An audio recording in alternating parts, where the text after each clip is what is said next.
2021 has come and gone, and it was certainly an interesting year for movies and films, and that's why today I'm going to take a look back at my top 5 best and worst movies of 2021. And before I jump into the list, I just want to stress that I didn't get to see every single movie that came out last year. There was even a couple that I really wanted to see, like Ghostbusters. I just didn't get the opportunity. So if one of your favorite movies didn't make my list, it's probably just because I didn't see it, or because it wasn't as good as you think it was. We're gonna do it. So let's kick it off with some of the best, with number 5 being Free Guy. Free Guy was a fantastic movie. It's a movie I thought was going to be enjoyable. It's a movie that should come out about 2 years ago, but they postponed it, because of the whole pandemic and everything. It was an action-packed, fun-filled movie, which I didn't expect too much of, if I'm honest. I thought it was, going to be a fairly mediocre video game type of movie. And what I got in the end was one of the best video game movies ever made. And certainly one of the most enjoyable, fun movies of 2021, which is what we definitely needed in 2021. Switching over to the 5th worst movie of 2021 is a Hugh Jackman movie called Reminiscence. Weirdly and completely coincidentally, I just realized this happened. I put a Ryan Reynolds movie and a Hugh Jackman movie. Total coincidence. Didn't mean to do that, but hey, it happened. Reminiscence was a sci-fi movie with huge potential, which ultimately was a letdown. It was an interesting premise, decent little cast. The visuals were interesting at the beginning of the movie, but ultimately the story let this one down, and it was a very poorly paced, boring movie. Switching back to some of the best is a movie I watched fairly recently and reviewed on the channel fairly recently, Last Night in Soho. This movie blew me away this year. It was one of the best movies I watched in a long time.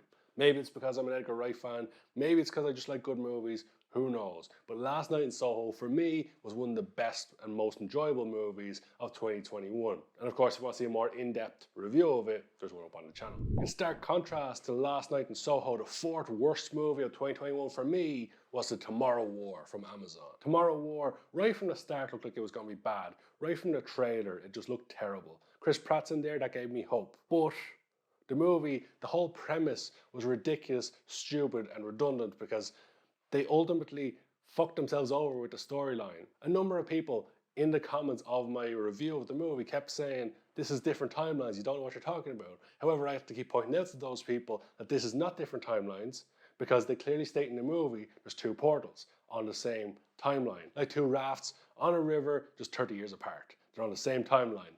That whole thing fucked up the entire movie. Because if it was different timelines, sure, that might make a little bit more sense. Once they're on the same timeline, if they go change things in the future or in the past, that's going to affect the various elements. If they stop the war in the future, the soldiers from the future never go back to the past to recruit people to go fix the war in the future. It's a whole mindfuck, similar to Looper when I did my video on that. But yeah, Tomorrow War was a terrible movie. But now we're getting into the top 3 of the best and the worst movies of 2021. And for me, the 3rd best movie of last year was Zack Snyder's Justice League. Now I know that might be a controversial choice for some people because number 1, it's not an original movie. It's a re-edited movie. But I'm kind of just pretending that first one didn't happen. For me, Zack Snyder's Justice League was one of the best movie experiences of last year. I was enthralled by it. It was fantastic. It turned a movie that I hated into a movie I loved. And sure, it was long. And yeah, it was in 4:3 for some reason.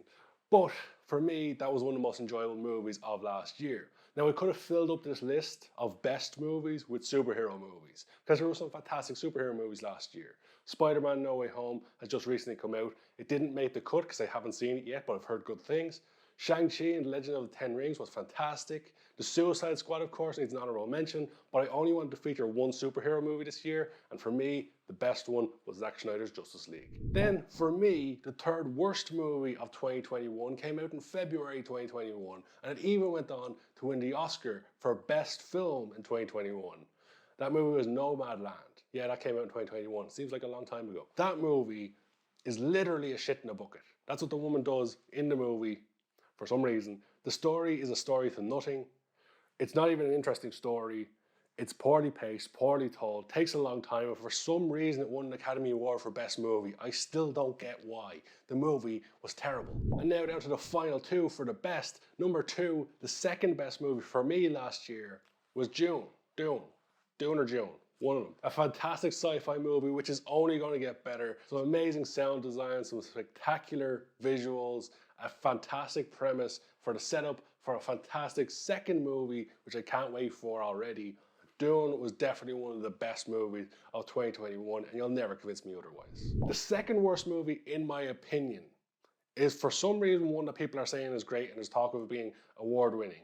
Surely only for visuals, because the second worst movie of 2021 by far was The Green Knight. The Green Knight was a terrible movie that I had huge expectations for because it looked spectacular in the trailer. And the movie is conning some people because it has a couple of good visual shots, some very good visual effects. I said it in my review of it. Some of the effects, like the giants and everything, looks phenomenal. The Green Knight character design, sensational.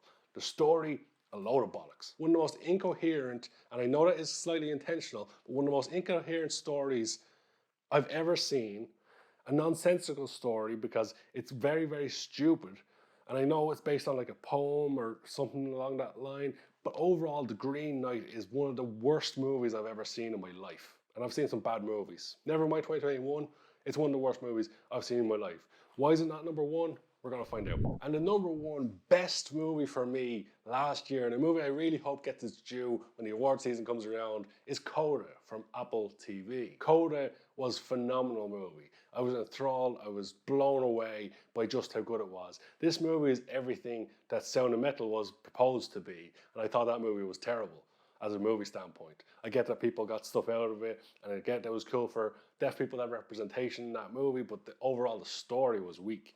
However, in Coda, the story was fantastic. It wasn't amazing visually. You don't get the sort of visuals you get in Dune or in Justice League. You don't get the sound design necessarily of Dune either. You don't get the amazing use of music and lighting they used last night in Soho. But you do get an amazing story in that one. Really well told, really well performed, and a heartwarming story that'll pull at your heartstrings. And that's why Coda, for me, was the best movie of 2021. And then finally we get down to the number one, the worst movie of 2021. For anyone who's been on my channel before, I don't think you'll be surprised to know it's Stowaway. Stowaway from Netflix, the stupidest movie I've ever seen. A man is found on a ship in space. He's been locked in this little cabin or screwed into the ceiling.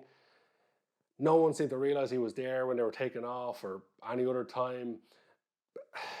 They never acknowledge or even explain how he got there. A major premise of a movie called Stowaway. They don't explain how the stowaway got in there in Stowaway. Instead, they change the story midway through to Anna Kendrick sacrificing herself for the good of everyone else, despite her being like the doctor and her being very, very, very important to the mission, and this guy who stowed away not being that important. But he's got a kid, so hey, he should live. Stupidest movie I've seen in a long, long time. But this is where I throw it over to you guys, because I want to know your top 5 best and worst movies of 2021. Let me know in the comment section below. And with all that being said and done, thank you so much for watching.